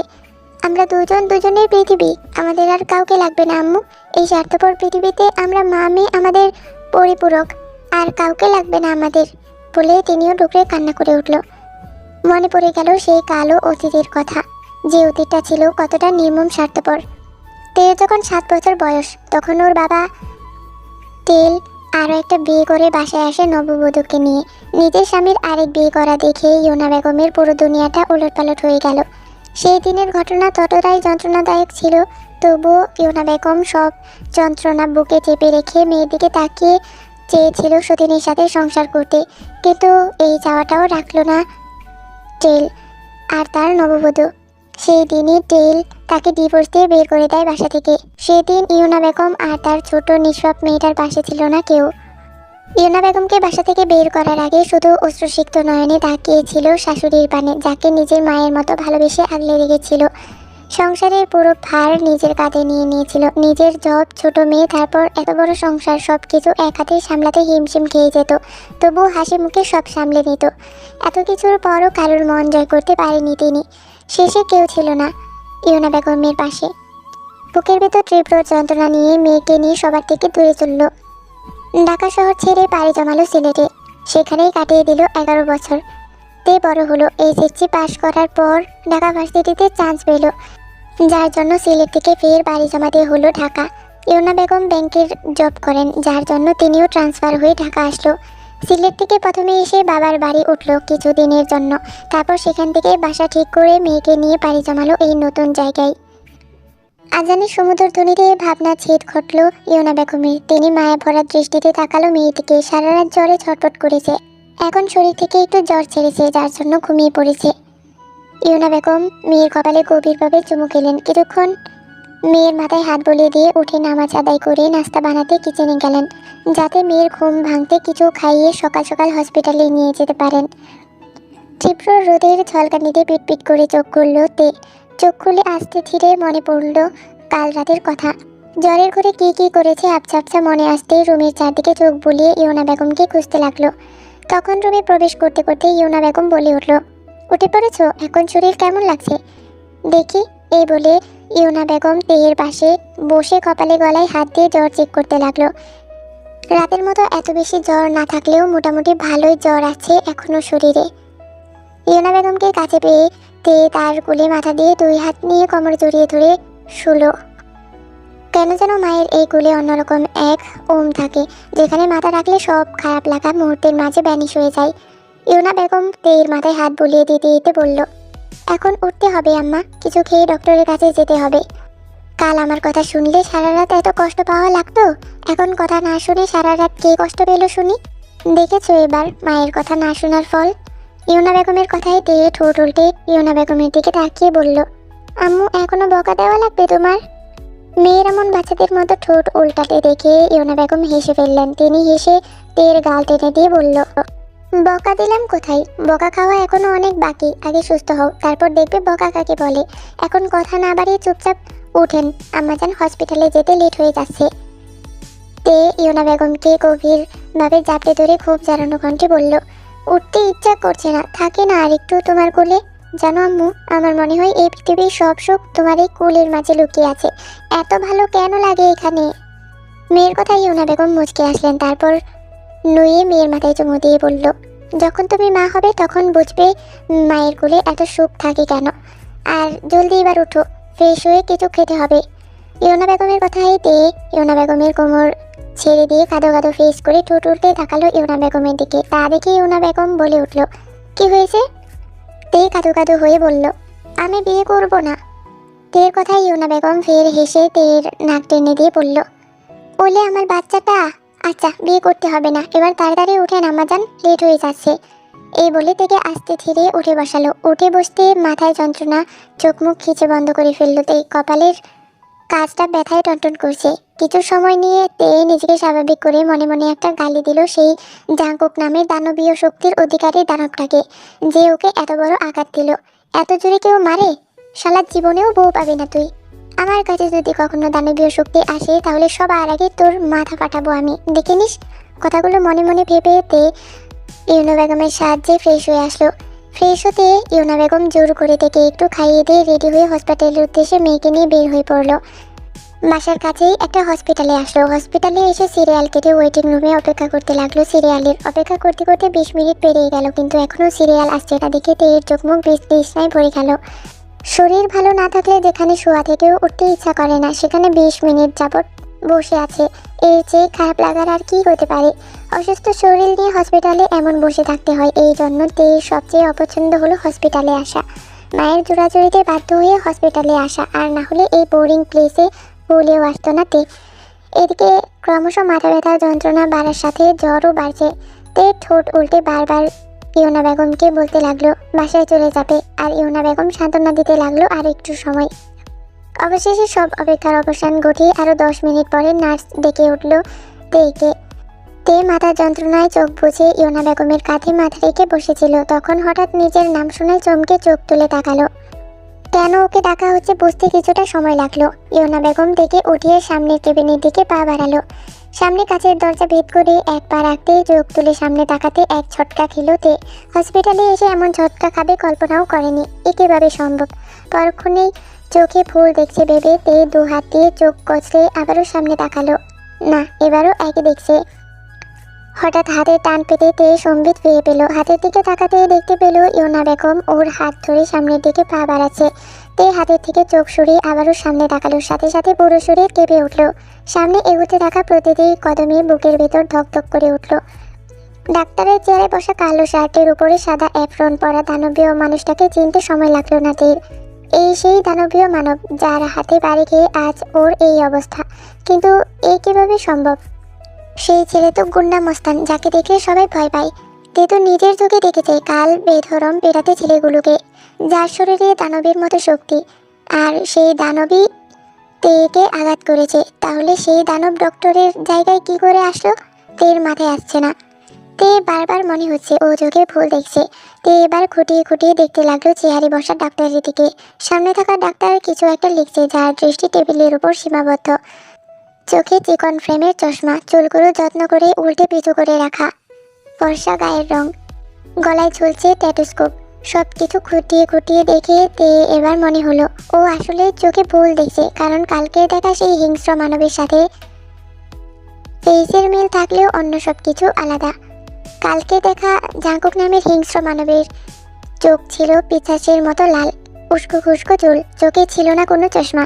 তাছাড়া একটা গুন্ডা মাস্তান ডক্টর হবেই বা কীভাবে? কথাটা ভাবতে তে একটু স্বস্তির নিঃশ্বাস ফেলল, কিন্তু তবুও মনের এক কোণে একটা কিন্তু রয়ে গিয়েছে। দুটো আলাদা মানুষের ফেস এত মিল হয় কীভাবে? কথাগুলো ভাবতে ভাবতে ডক্টরের পাশের রোগীর চেয়ারে বসে পড়লো তে। চেয়ারে বসে ফের তাকালো ডক্টরের দিকে। তখন চোখের সামনে ভেসে উঠল অ্যাপ্রনের উপরে রেখা ডাক্তার জিয়ন জাঙ্কুক। নামটা চোখে পড়তেই তের মাথা চক্কর দিয়ে উঠল। বিস্ময়ে হতভম্ব হয়ে মুখ থেকে অস্পষ্ট স্বরে বেরিয়ে এলো, এই কিভাবে সম্ভব? এদিকে জাঙ্কুক কিছু একটা লিখছিল মন দিয়ে, যার জন্য পাশে কেউ বসাতে সেটা টের পেলেও চোখ তুলে তাকালো না। তখন কারো অস্ফুট স্বরে বলা কথাটা কানে আসতেই চমকালো জাঙ্কুক। এই কণ্ঠের অধিকারিণী ব্যক্তিকে দেখার জন্য জাঙ্কুক চট করে চোখ তুলে পাশে তাকাতেই স্তব্ধ হয়ে গেল। পরক্ষণে জাঙ্কুক দ্রুত নিজেকে সামলে নিয়ে পূর্ণ দৃষ্টিতে তাকালো পাশে বসে একরাশ বিস্ময় নিয়ে ওর দিকে তাকিয়ে থাকা মেয়েটার দিকে। কালকে দেখা সেই শুভ্র পরীর মুখে আজ ফ্যাকাশে একটা ভাব, চোখে মুখে বেদনার ছাপ স্পষ্ট। তখন জাঙ্কুকের চোখে পড়ল কপালের বাঁ পাশটা, যেখানে নীল আভা ধারণ করে আছে। সবকিছু পর্যবেক্ষণ করে বুঝতে সময় লাগলো না ঠিক কী কারণে এখানে আসা। জীবন জাঙ্কুকের হাতে মার খাবে আর সে হসপিটালে আসবে না, সেটা কি আদৌ সম্ভব? কথাগুলো ভেবে জাঙ্কুক দ্রুত নিজেকে সামলে গলা খাকারি দিয়ে বলল, সমস্যার কারণ খুলে বলুন। জাঙ্কুকের কণ্ঠ কালকের মতন আজ রাশবাড়ি ছিল না। আজকের কণ্ঠ ছিল নরম, তবুও তে ওই কণ্ঠস্বর শুনে কেঁপে উঠল। সমস্যার কারণ কি খুলে বলবে? ওর গলা দিয়ে তো কোনো কথাই বের হচ্ছে না। সকাল সকাল এমন ঝটকা খেয়ে জমি বরফ হয়ে গেল তে। এদিকে তেকে কোনো কথা বলতে না দেখে ভ্রু কুঁচকে তাকালো জাঙ্কুক। তা খেয়াল করে ইয়োনা বেগম হাসার চেষ্টা করে বলল, কিছু মনে করবেন না, ও অল্পতেই নার্ভাস হয়ে পড়ে, তাই এমন করছে। এই বলে তিনি সব কিছু বলল। সব শুনে জাঙ্কুক জ্বর ঠিক করার জন্য এক হাত বাড়িয়ে তের কপাল রাখতেই সাথে সাথে জাঙ্কুকের পাথর হৃদয়ের ভিতর ধক করে উঠল। সেই সাথে অনুভব করলো ওর হাতের স্পর্শে পাশে থাকা শুভ্রপুরীর শরীরের কম্পন। জাঙ্কুক এলোমেলোভাবে দ্রুত কপাল থেকে হাত সরিয়ে আনলো। এদিকে জাঙ্কুকের শক্ত হাতের স্পর্শ তের কপাল ছুঁতেই তের নিঃশ্বাস আটকে আসলো। সেই সাথে কেঁপে উঠল পুরো শরীর। জাঙ্কুক কপাল থেকে হাত সরাতে স্বস্তির নিঃশ্বাস ফেলল তে। এতক্ষণ অস্বস্তিতে গাঢ় হয়ে শক্ত হয়ে বসেছিল। তে অসহায় কণ্ঠে মনে মনে শুধালো, যার হাতে মার খেয়ে আজ নিজের এই হাল, আর সেই কিনা তার কাছে এসেছে অসুখ নিরাময় করতে। একটা মানুষের এত নিখুঁতভাবে দুইটা রূপ কিভাবে হতে পারে? কাল শান্ত গলায় কি হুমকি না দিয়েছিল, আর আজ কি নম্র ব্যবহার। নাম কি? হঠাৎ জাঙ্কুকের গম্ভীর কণ্ঠ কানে যেতে তে ভাবনার ছেদ ঘটল। তে ঢোক গিলে কাঁপা কাঁপা কণ্ঠে বলল, কিম তেহিয়ং তে। বয়স কত? এবারের প্রশ্নে চট করে চোখ তুলে তে পাশে তাকাতে দেখতে পেল জাঙ্কুকের দৃষ্টি টেবিলের উপর খাতার দিকে সীমাবদ্ধ, যে প্রেসক্রিপশন লিখছে। এদিকে জাঙ্কুক প্রশ্ন করে কোনো উত্তর না পেয়ে বিরক্ত নিয়ে চোখ তুলে তাকাতে তে কাঁপা কণ্ঠে বলে উঠল, 19। জাঙ্কুক কয়েক পলক তের বিব্রতকর মুখশ্রীর দিকে তাকিয়ে দেখে চোখ সরিয়ে নিয়ে প্রেসক্রিপশন লেখায় মন দিল। মুখের উপরে বিরক্ত ভরা ছাপ ফুটিয়ে তুললেও মনে মনে জাঙ্কুকের খুব করে হাসি পাচ্ছে তের বিব্রতিকর মুখশ্রী দেখে। তেকে আরও একটু বিব্রত করার জন্য জাঙ্কুক প্রেসক্রিপশন লিখতে লিখতে বলল, মাথায় আঘাত পেলেন কিভাবে? জাঙ্কুকের এহেন প্রশ্নে তে ভেবাচেকা খেয়ে গেল। এই প্রশ্নের পরিপ্রেক্ষিতে কি উত্তর দেবে ততক্ষণে খুঁজে পেল না। কিছুটা সময় নিয়ে তে আমতামতা করে বলল, ওই পড়ে গিয়েছিলাম। কথাটা বলে তে মনে মনে বলে উঠল, শালা দুমুখো সাপ, নিজে দানবের মতো শক্তি দিয়ে আঘাত করে এখন প্রশ্ন করা হচ্ছে আঘাত পেলেন কি করে। তের মিথ্যে যুক্তি শুনে জাঙ্কুক কিছুটা অবাক হলো, কিন্তু আর কোনো প্রশ্ন না করে প্রেসক্রিপশন লেখা শেষ করে সেটা তের দিকে বাড়িয়ে তুলল। বলল, কপালে ওয়ান টাইম ব্যান্ডেজ লাগিয়ে নেবেন, এতে দ্রুত ব্যথা সেরে যাবে, আর এই মেডিসিন নিলে জ্বর ব্যথা সেরে যাবে। জাঙ্কুকের কথায় তে হাসার চেষ্টা করে প্রেসক্রিপশন হাতে নিয়ে ধন্যবাদ জানিয়ে ইয়োনা বেগমের সাথে কেবিন থেকে বেরিয়ে গেল। তেদের যাওয়ার পানে চোখ তুলে তাকিয়ে জাঙ্কুক চেয়ারের সাথে গা এলিয়ে দিয়ে পড়ল, কিছু একটা তো আছে ওই চোখে। বৈশাখ মাসের কালবৈশাখী ঝড়ের তাণ্ডবে দিনের আলোটাও যেন ফোটার সুযোগ পেল না। ঘন কালো মেঘ ছুড়ে এসে শুভ্র আকাশটাকে বন্দি করে নিল নিজের অধীনে। ঘন কালো মেঘগুলো কিছুক্ষণ পরপর আকাশ কাঁপিয়ে গর্জে উঠছে। মেঘের প্রতিটি গর্জনে কেঁপে উঠছে তে। বৃষ্টি পাকলে মেয়েরা মেঘের গর্জনে কেঁপে উঠলেও জানালার পাশ ঘেঁষে দাঁড়িয়ে বৃষ্টির পানি আলতো করে ছুঁয়ে দিতে মিস করলো না। শরীরে জ্বর থাকার জন্য ভিজতে না পারলেও হাত ভেজাতে পারছে, এতেই যেন মেয়েটা খুশিতে উপচে পড়ছে। যদিও খুশির মাঝে কিছুটা আতঙ্কে আছে, কারণ বৃষ্টি দেখে ইয়োনা বেগম বারবার করে নিষেধ করে গিয়েছে বৃষ্টিতে না ভিজতে, এমনকি বৃষ্টির পানিতে হাতও না ভেজাতে। তিনি খুব ভালো করেই জানে তার বৃষ্টি পাকলে মেয়ের বৃষ্টি দেখলে মাথা ঠিক থাকে না, তাই বারবার করে হুঁশিয়ারি দিয়ে ব্যালকনির দরজা জানালা সব আটকে দিয়ে বলে গিয়েছে ভুলেও যেন বৃষ্টির কাছে না যায়। কিন্তু বৃষ্টি পাকলে মেয়েটার বেশিক্ষণ নিজেকে আটকে রাখার সাধ্য হলো না। একটুখানি জানালার ঠাই সরিয়ে কোমল হাত জোড়া বাড়িয়ে দিল বাহিরে। সাথে সাথে এক পশলা বৃষ্টি এসে ভিজিয়ে দিল হাতখানা। বৃষ্টির পানি হাতে লাগার সাথে সাথে ঠোঁটের কোণে ফুটে উঠল এক স্নিগ্ধ হাসি। মনে পড়ে গেল সেই ছোটবেলার কাহিনী, যখন সিলেট ছিল। ওদের বাসার সামনে গুটি কয়েক আম গাছ ছিল। বৃষ্টি নামলেই দৌড়ে বৃষ্টির ভেতরে আম কুড়াতে চলে যেত। শুনতো না ইউনা বেগমের কোনো বারণ। কত মধুর মিশ্রিত ছিল সেই দিনগুলো। ভাবতেই তেল কুট করে ইচ্ছে হলো সেই ছোটবেলার মতো আম কুড়াতে। কিন্তু ইচ্ছে হলেও কিছু কিছু ইচ্ছে অপূর্ণই থেকে যায়। তেমনি তের আম কুড়ানোর ইচ্ছেটা অপূর্ণই রয়ে গেল। ইউনা বেগম ব্যস্ত হাতে পিঠা বানাচ্ছে। বৃষ্টির সময় পাটিসাপটা পিঠা খাওয়াটা খুবই পছন্দ করে তে, তাই তিনি মেয়ের জন্য নিজ হাতে পিঠা বানাচ্ছে। পিঠা বানানো শেষ হলে একটু তাড়াহুড়া করে রুমের দিকে পা বাড়ালো, কারণ জানে তার বারবার হুঁশিয়ারি দেওয়ার পরও যে তার বৃষ্টি পাগলি মেয়ে বৃষ্টি বিলাস করা হাতছাড়া করবে না। এমনি মেয়ের গায়ে জ্বর এখনো পুরোপুরি কমেনি। এখন এই সময়ে বৃষ্টিতে শরীর লাগালে জ্বর কমবে না, বরং বাড়বে। তাই তিনি তাড়াহুড়া করে রুমের কাছে আসতেই চোখে পড়ল মেয়ের কাণ্ড। মেয়ের কাণ্ড কারখানা দেখে তিনি তেয়ের কাছে যেয়ে কান টেনে জানালার কাছে থেকে মেয়েকে সরিয়ে এনে জানালা লাগিয়ে দিয়ে বলল, এতবার না বলার পরেও তুমি বৃষ্টির কাছে কেন গিয়েছো? হঠাৎ মায়ের হাতে এভাবে ধরা পড়ায় কিছুটা ভরকালো তে। পরক্ষণে নিজেকে সামলে কাঁদো কাঁদো ফেস করে বলল, ওহ আম্মু, ব্যথা পাচ্ছি তো।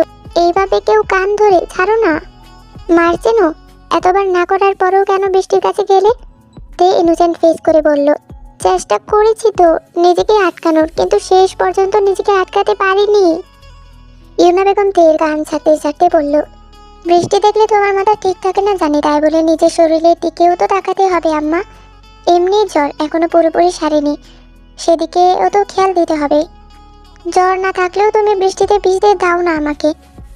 আমার মাধ্যমে আমার না বলা শুনলে তো, সেই তো লুকিয়ে লুকিয়ে ঠিকই ভিজে আসে। ইউনা বেগমের কথায় তে স্মিত হেসে ইউনা বেগমকে পিছ থেকে জড়িয়ে ধরে বলল, বৃষ্টি আমার একমাত্র উইকনেস, তা তো জানোই। মেয়ের কাছে ইউনা বেগমও স্মিত হেসে পিছন থেকে তেয়ের গালে হাত দিয়ে বলল, আমার আল্লাতে মেয়ে, পিঠা ঠান্ডা হয়ে যাচ্ছে, চলো খেয়ে নেবে। এভাবে মা মেয়ের খুনছুটির মাঝে দুজন গল্প করতে করতে পিঠা খেলো। মায়ের হাতের পিঠা অমৃত লাগছে তেয়ের কাছে। কেন এই পিঠার এত স্বাদ লাগছে? প্রিয় পিঠা বলে, নাকি মায়ের হাতে বানানো বলে? তীব্র বৃতৃষ্ণা নিয়ে ল্যাপটপের সামনে বসে আছে জাঙ্কুক। ল্যাপটপের স্ক্রিনে ভাসছে পড়ার বিভিন্ন টপিক, যেগুলো প্রতিনিয়ত প্র্যাকটিস করে যেতে হয়।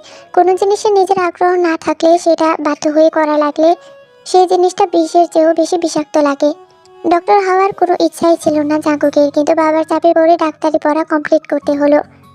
নামজন চৌধুরীর একটাই কথা, সে একজন সফল ডাক্তার, তার একমাত্র ছেলেও তার মতো ডাক্তার হবে। জাঙ্কুক নামজন চৌধুরীর ছেলে হলেও স্বভাব পেয়েছে ছোট চাচার। সিউজনের মতো বদমেজাজি তেরা স্বভাব পুরোটা পেয়েছে। ডক্টরের মতো এত সম্মানীয় পেশা রেখে ঝোঁক গিয়ে পড়েছে মারপিট রাজনীতি ক্ষমতার দাপটের উপরে।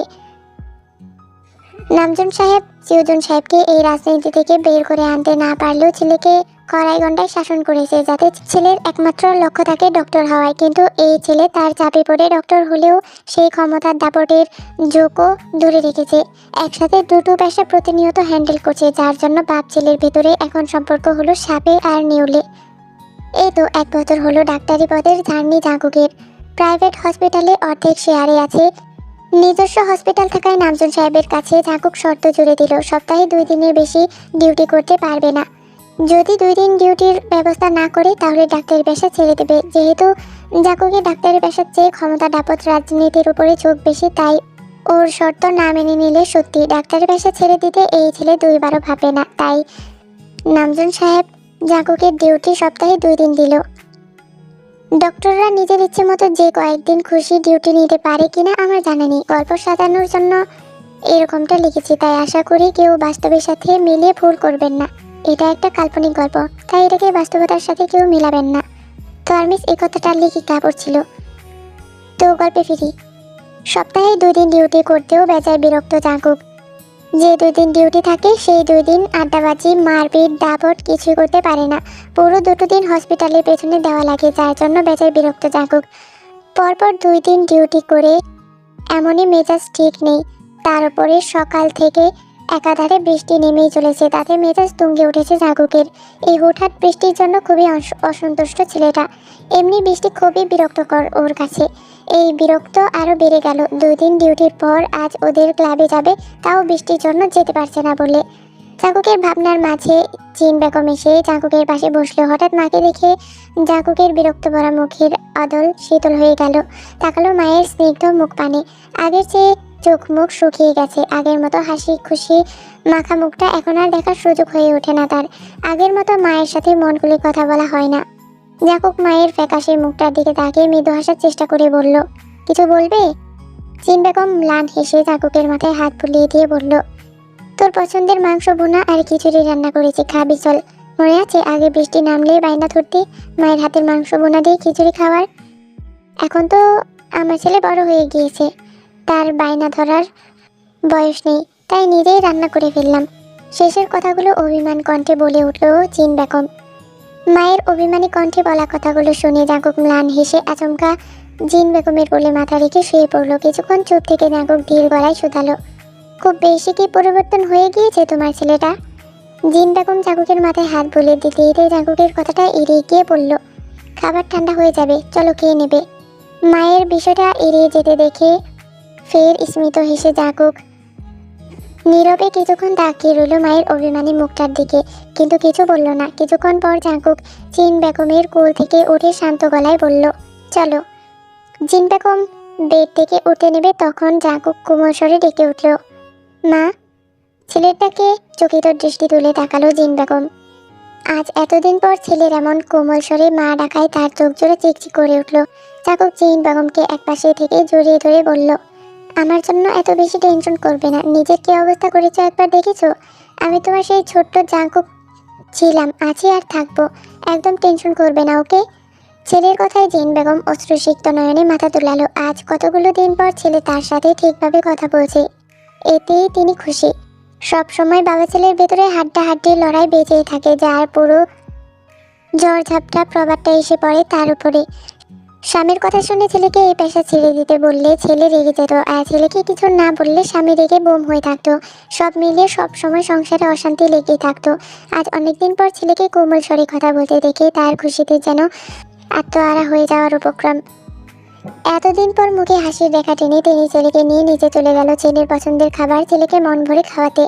এতদিন পর মায়ের মুখে হাসি দেখে জাঙ্কুকের ঠোঁটের কোণে ফুটে উঠল হাসির রেখা, কিন্তু সেই হাসিটা বেশিক্ষণ টিকল না। নামজনের খোঁচা মারা কথাই। নামজন খাবার খেতে খেতে খোঁচা মেরে উঠল, আজ সূর্য কোন দিকে উঠল যে এই টাইমে খাবার টেবিলে নতুন নতুন সদস্যের দেখা পাচ্ছি? নামজনের কথায় খাবার টেবিলে উপস্থিত থাকা জাঙ্কুক আর সিউজন চোখ মুখ কুঁচকে গেল, কারণ কথাটা তাদের দুজনের উদ্দেশ্যে বলা হয়েছে, যা বুঝতে বাকি রইল না কারোর। এই বাসায় সবাই একসাথে খাবার খেলেও সিউজন আর জাঙ্কুককে সবার সাথে খুব একটা পাওয়া যায় না। সিউজনকে যেতটুকু পাওয়া গেলেও জাঙ্কুককে পাওয়া যায় না বললেই চলে। হসপিটালে যে 2 দিন ডিউটি থাকে, ওই 2 দিন বাদে এই ছেলের টিকিটাও খুঁজে পাওয়া যায় না। নামজনের কথায় কাজের মেয়ে ডায়ন বোকা হেসে বলে উঠল, হ্যালো জান, সূর্য অন্যদিকে দিয়ে উঠবা কিভাবে? আজকে তো সূর্যই উড়ে নাই, দেখেন না সকাল থেকে বৃষ্টি নামতাছে। ডায়নের কথায় ফিক করে হেসে দিল আশা। আশা হাসতে হাসতে বলে উঠল, কাঠি, বৃষ্টি নামছে দেখে কি সূর্য উঠবে না? মেঘ সূর্যকে ঢেকে রেখেছে, তা বল। আশার কথায় ডায়ন দাঁত কিলিয়ে হেসে বলে উঠল, ওই একই হইল। নামজন সাহেব ফের জাকুকে খোঁচা মেরে কথা শোনানোর জন্য সেউন সাহেবের দিকে তাকিয়ে বলে উঠল, বুঝলি সেউন, আজকের ওয়েদারটা দারুণ। খাওয়া শেষ করে উপরে চল, 2 ভাই মিলে জমিয়ে আড্ডা দেব। আজকের বৃষ্টিটা দারুণ লাগছে। নামজন সাহেব ভালো করেই জানে তার গুণধর ছেলে আজ বৃষ্টির জন্য বের হতে না পেরে মেজাজ তুঙ্গে উঠে আছে, যার জন্য বৃষ্টি নিয়ে খোঁচা মেরে কথা শোনাতে হাত ছাড়া করল না। আজকের এই লাগাতার বৃষ্টিকে তিনি 100টা থ্যাংক ইউ দিল। অন্তত বৃষ্টির উছিলায় তার তেরা ছেলে উচ্ছৃঙ্খল কাজে ব্যাঘাত ঘটেছে, এতে তিনি বেজায় খুশি।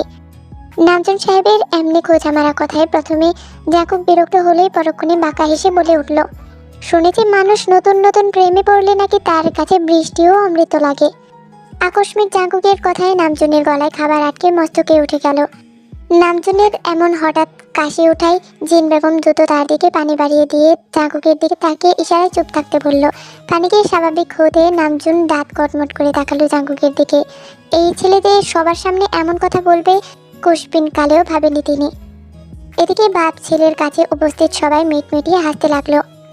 সবার এমন হাসিতে নামজুন বিব্রতকর পরিস্থিতিতে পড়ে গেলেন। এমত অবস্থায় কি করবেন ঠিক বুঝে উঠতে পারলেন না ভদ্রলোক। এদিকে নামজুনের বিব্রত মুখের দিকে তাকিয়ে জাঙ্কুক বাঁকা বাঁকা হেসে খাওয়া শেষ করে উঠতে উঠতে জিজু বেগমের দিকে তাকিয়ে বলে উঠল, মেজমা, 1 কাপ কফি করে উপরে পাঠিয়ে দিও। আমার আবার বৃষ্টি পছন্দ না, বৃষ্টি দেখলে মুখ তেতো হয়ে যায়, তাই কফি খেয়ে একটু মুখটা মিষ্টি করা প্রয়োজন। চাকুকের যাওয়ার দিকে নামজুন সাহেব চোখ মুখ কুচকে তাকিয়ে রইল। মনে মনে শুধালো, এই ছেলে আমাকে ইনডাইরেক্টলি এভাবে গোছা মেরে কথা শুনিয়ে গেল। টানা 5 দিন পর তের জ্বর কমলো। এই কদিনে জ্বর কমলেও মাথায় আঘাত পাওয়া জায়গাটা এখনো ব্যথা আছে। সেদিন হসপিটাল থেকে আসার পর থেকে তের ঘরের মাঝে কেটেছে দিনগুলো এই ভেবে, একটা মানুষের আকাশ পাতাল তফাৎ করা এমন নিখুঁত দুইটা ক্যারেক্টার কি করে হতে পারে। ও কি সেদিন জ্বরের ঘরে ভুল দেখেছে নাকি মাথায় আঘাত পেয়ে মাথা নষ্ট হয়ে গিয়েছে? এসব ভেবে ভেবে এই কদিন পার করলো। আজকে তের ভার্সিটির প্রথম ক্লাস শুরু হতে যাচ্ছে, তাই এসব নিয়ে আর না ঘেটে মাথা থেকে সব ছেড়ে ফেলে দিল। কিন্তু মনে মনে গালি দিতে ভুলল না জাঙ্কুক নামক অজগর সাপকে। তে মনে মনে পণ করে রেখেছে, যদি কোনো দিন সুযোগ হয় ওই দানবীয় মানবকে সাহায্য করার, তাহলে সেই সুযোগ কিছুতেই হাতছাড়া করবে না। কথাগুলো ভাবতে ভাবতে তে নাস্তা শেষ করে সেগুলো গুছিয়ে রেখে ভার্সিটিতে যাওয়ার জন্য রেডি হয়ে নিল। ইউনা বেগম সকাল সকাল অফিসে চলে গিয়েছে, যার জন্য তে রেডি হয়ে বাসা থেকে তালা মেরে বাসা বেরিয়ে পড়লো। বাসার নিচে আসতেই চোখে পড়লো আকাশ মেঘাচ্ছন্ন হয়ে আছে, কুটি কুটি বৃষ্টিও পড়ছে। তে এবার ভাবনায় পড়ে গেল, ছাতা আনতে আবার বাসায় যাবে নাকি ওই অবস্থায় চলে যাবে। কিছুক্ষণ দ্বিধাদ্বন্দ্বে ভুগে ইচ্ছে হলো না আবার উপরে যেয়ে ছাতা আনতে, তাই একটা রিক্সা ডেকে রিক্সায় উঠে পড়লো। তে উঠতেই রিক্সা চলতে লাগলো আপন গতিতে। রিক্সা যখন প্রায় ভার্সিটির কাছে চলে এসেছে তখন কতগুলো ছেলেপেলেকে মিলে দেখলো একজন বৃদ্ধকে মারছে। রিক্সাওয়ালা ওই ছেলেপেলেদের অতিক্রম করে দ্রুত চলে যেতে নেবে, তার আগেই তে জরুরি তলব দিয়ে বলে উঠল, মামা দাঁড়ান। রিক্সাওয়ালা রিক্সা থামাতে তে রিক্সা থেকে নেমে ওই ছেলেপেলেদের দিকে এগিয়ে গেল। একটা বৃদ্ধাকে এভাবে মারতে দেখে তে আশপাশ চোখ বুলিয়ে দেখতে পেল আশপাশ দিয়ে যে লোকেরা যাচ্ছে তারা চুপচাপ চলে যাচ্ছে, কেউ বাঁচাতে আসছে না। তাকে তা দেখে তে চোখ মুখ লাল হয়ে গেল, বিড়বিড় করে বলে উঠল, মানুষ কতটা পাষাণ হলে এমনটা করতে পারে। সবাই এই অন্যায় সহ্য করলেও তে এই অন্যায় সহ্য করার মেয়ে না। কি পেয়েছে এলাকার জেনারেশনের ছেলেপেলেরা? হাতে একটু ক্ষমতা আর দাপট থাকলে যা খুশি তাই করবে। এদের সবাই ভয় পেলেও তে ভয় পায় না। তে আর কোনো দিকে না তাকিয়ে চোখ মুখ শক্ত করে সোজা ওই ছেলেটার ভেতরে, যেই ছেলেটা বিদ্যার কলার টেনে ধরে শাসাচ্ছিল সেই ছেলেটাকে আকস্মিক গায়ের জোর দিয়ে চর বসিয়ে দিল গালে। আকস্মিক কোনো মেয়ের হাতের চর খেয়ে সবাই ভেবাচেকা খেয়ে গেল। সবাই একসাথে তের দিকে ফ্যাল ফ্যাল করে তাকিয়ে রইল। কি হয়েছে ঠিক বুঝে উঠতে কয়েক মুহূর্ত সময় লাগলো সবার। পরক্ষণে বুঝে উঠতে যেই ছেলেটার গালে থাপ্পড় মেরেছে সেই ছেলেটা, মানে কাই, আগুন চোখে তের দিকে তাকিয়ে নোংরা ভাষায় গালি দিয়ে রাগে ফুঁসে উঠে বলে উঠল, কত বড় সাহস তো। ছেলেটার পুরো কথা শেষ হওয়ার আগে তে সেই ছেলেটার গালে ফের থাপ্পড় বসিয়ে দিয়ে চোখ মুখ শক্ত করে বলে উঠল, লজ্জা করে না রাস্তাঘাটে গুন্ডামি করতে? হাতে একটু পাওয়ার আছে বলে যা খুশি তাই করবে? এই তোদের ঘরে কি বাপ ভাই নেই? বাপের বয়সে একজন লোকে মারতে লজ্জা করে না? কি পেয়েছিস তোরা? ফের তের হাতে চড় খেয়ে কায় সহ বাকি সবার চোখ বড় বড় হয়ে গেল। যেখানে এলাকার কেউ ওদের সাথে চোখ তুলে কথা বলতে গেলেও দুইবার ভাবে, সেখানে এই মেয়ে পরপর 2টা থাপ্পড় মেরেছে। ভাবা যায়। পরক্ষণে নিজেদের সামনে আরো একটা ছেলে খেপে উঠে বলল, একদম আমাদের জ্ঞান দিতে আসবে না। ভালোই ভালোই বলছে এখনো সময় আছে, এখান থেকে কেটে পড়। আর না হলে কি করবে? ছেলেটার মুখের কথা কেড়ে নিয়ে ছেলেটার দিকে 2 কদম এগিয়ে গিয়ে জাঁধালো গলায় বলে উঠল তে। হঠাৎ থেকে এমন এগোতে দেখে 2 কদম পিছিয়ে গেল ছেলেটা। সামনে দাঁড়িয়ে থাকা মেয়েটা যে আস্ত একটা জল্লাদ তা এতক্ষণে বুঝতে কারো বাকি রইল না। তের এমন রণচণ্ডী রূপ দেখে ছেলেটা ঢোক গিলল। তখন পেছন থেকে কায়ের আগে হিসিয়ে বলে উঠল, আমরা এতগুলো ছেলে মিলে তোর কি হাল করতে পারে তোর কোনো ধারণা আছে? কথা বলতে দেরি, কায়ের গালে ফের চর পড়তে দেরি হলো না। পরপর 3 বার মেয়েটার হাতে চর খেয়ে বিস্ফোরিত হলো কাই। তার উপরে তে কায়ের কলার টেনে ধরে বলে উঠল, তোর এই হুমকিতে ভয় পাই না আমি, একেবারে সব কটার হাত পা ভেঙে এখানে ফেলে রেখে যাব। কথাটা বলে কাইকে ধাক্কা মেরে দূরে ঠেলে দিল। তে ধাক্কায় পড়তে পড়তে নিজেকে সামনে নিল ছেলেটা। বিস্ফোরিত নয়নের সামনে দাঁড়িয়ে থাকা মেয়েটাকে অবলোকন করলো।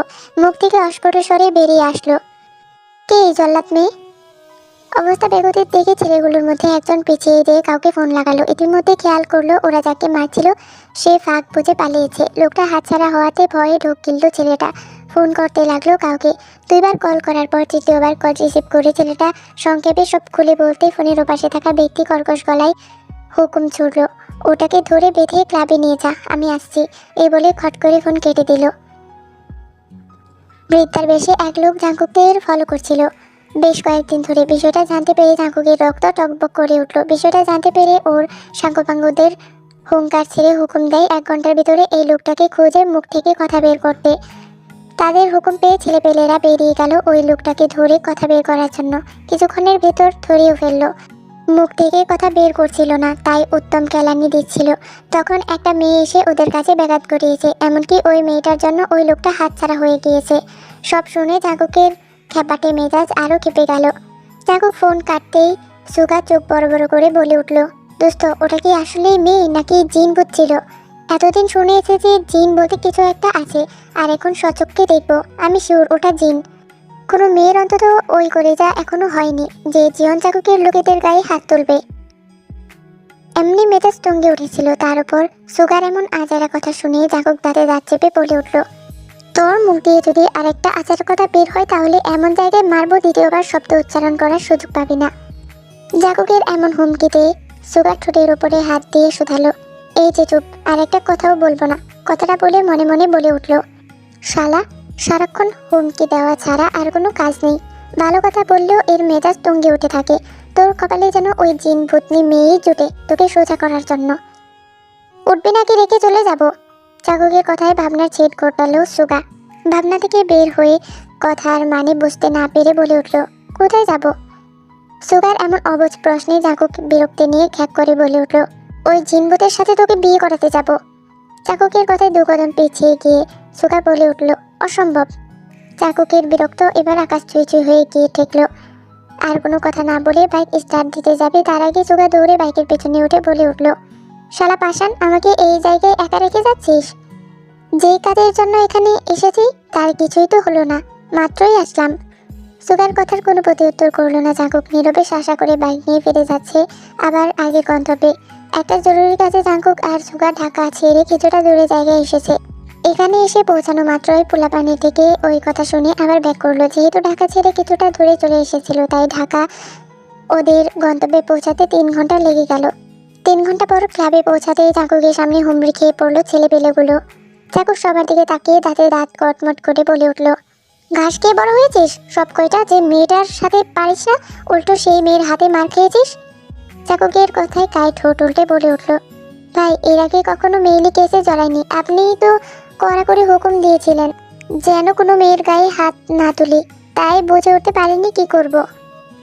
কায়ের কথায় কোনো প্রতিউত্তর না করে জাঙ্কুক প্রশ্ন ছুড়ল, কোথায় ওই মেয়ে? আপাতত আপনার কেবিনে আছে। এই প্রথম মেইলি কেস নিয়ে বিপাকে পড়ে গিয়েছিলাম, তাই বুঝতে পারছিলাম না কোথায় রাখবো, সেই জন্য আপনার কেবিনে রেখেছি। কায়ের কথায় জাঙ্কুক রেগে বলে উঠল, হোয়াট? জাঙ্কুককে রাখতে দেখে কায় তাড়াহুড়ি করে বলে উঠল, ভাই কোনো প্রবলেম হবে না, ওই মেয়ে এখনো জ্ঞানী নেই। কায়ের কথায় জাঙ্কুক চোখ মুখ কুচকে ব্যাককলের দল বলে কেবিনের দিকে হাঁটা দিল। পিছু পিছু সুগাও গেল। জাঙ্কুকেরা যেতে কায়ের গালে হাত দিয়ে ঠোঁট উল্টে বলে উঠল, পরপর 3টা থাপ্পড়ও খেলাম আমি, সাথে ভাইয়ের ছাড়িগুলো আমি একাই খেলাম। জাঙ্কুক ওর কেবিনের কাছে এসে দরজা ঠেলে ভেতরে প্রবেশ করতেই চমকে উঠল। এমন কিছু দেখার জন্য মোটেও প্রস্তুত ছিল না ছেলেটা। এদিকে জাঙ্কুকের মতো সুগাও চমকে চোখজোড়া ছানাবড়া হয়ে গেল। নিজের চোখকে যেন বিশ্বাস করতে পারছে না। বারবার কয়েক হাত দিয়ে চোখ কুচকানো ইতিমধ্যে শেষ, কিন্তু না, চোখে ফুল দেখছে না।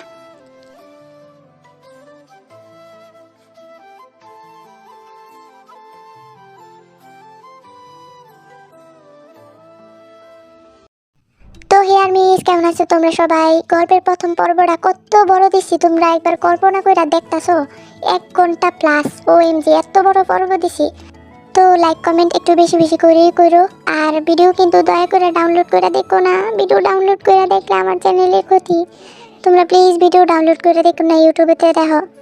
জানি তোমরা অনেকে এখন ডাউনলোড করে দেখতে লাগছো, তোমরা আমি কি হইতাম, আমি কিন্তু অনেক অখুশি। বেশি ফান্নামি করলে কিন্তু ভিডিও দিতাম না, এত চেতায় লাইলে তোমরা ভিডিও ডাউনলোড করে দেখো না দয়া করে। তাহলে আজকাল লাগি জায়গা, ইনশাল্লাহ দেখা হইব গল্পের পরবর্তী পর্বে। তাহলে আজকের জন্য টাটা, আল্লাহ হাফিজ, বাই বাই, সারাঙ্গেও। আর নতুন গল্পের নতুন পর্বটা কেমন লাগছে কমেন্টস করে জানাও।